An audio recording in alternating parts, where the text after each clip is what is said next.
Ang umaga guys, update ko kayo sa aking mga alaga guys. Itong araw na to ay 2 buwan sarado. November 6 sila. Sakto 2 buwan yan. Hindi ko muna pinaliguan, medyo madungis kasi paliguan to kapon. Hindi pwede araw-araw. Baka magkasipon. Kaya yan, ganito lang ngayon. Ito yung mga alaga ko guys. Sakto 2 months ngayon sila. Yan guys, oh.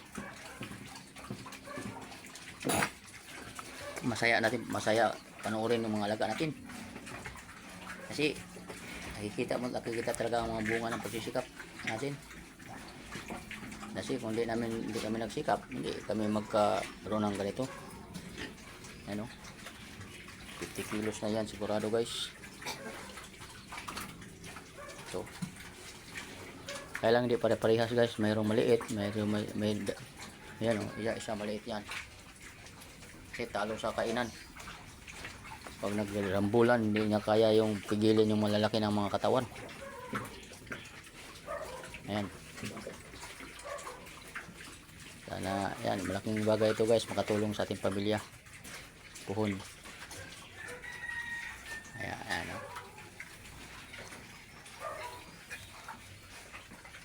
Antabayan na natin to guys kung ilang kilo to pagdating ng December pohon, kasi si December natin dispatch ang iba nito. Marami maghanap ng pangkatay o pang ano dyan, panghanda sa Pasko o kaya sa bagong taon, kasi marami namang mga taong galante. May mga tao talaga na mapira, kailangan talaga nila maghanda. Ilang piraso lang to guys, kasi 7 lang to. Ay babawasan ko to ng isa sa linggo. Dalawang babawas pala dito kasi ay regalo ko kay kasal ng aking anak, kaya kailangan meron tayong konting bigay kanila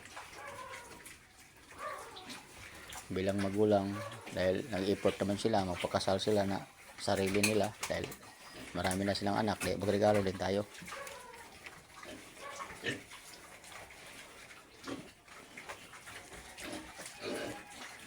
Kasi may mga sarili-sarili ng mga isip yan sila guys, kasi marami na silang mga anak.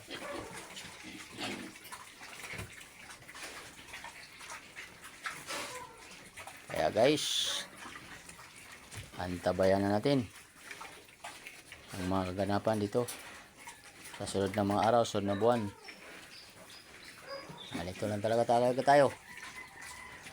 Sikap lang, dasal palagi, dahil alam mo na sa panahon ngayon, hindi natin alam ngayon o bukas, diba? Nakita nyo naman kung ano nangyari sa Cebu, sa ibang dako ng Pilipinas. Kaya lahat ng mga tao na apektuhan dyan, dasalan tayo palagi sa Panginoong Diyos, kasi kung wala siya, wala tayong magagawa. Yung lahat ng mga bagay nga dumarating sa atin ay isa lamang, ay pagsubok lamang. Kaya nga tayo, huwag tayo magpatalo. Iisipin natin na kaya natin yan lahat ng mga pagsubok na dumarating sa buhay, kasi tayo rin mahihirapan dyan pag magpatalo tayo guys. Kaya magandang umaga muli. Bye-bye na guys. November 6 ngayong araw na ito, araw ng Huwebes. Good luck, good morning. Thank you pala sa aking mga subscriber na umabot na ng 240, sa aking mga followers yan sa Facebook page, Carlos Senior Aray. Ay talaga nakakatotoo na ang senior na talaga. Bye bye, good luck, magandang umagang muli.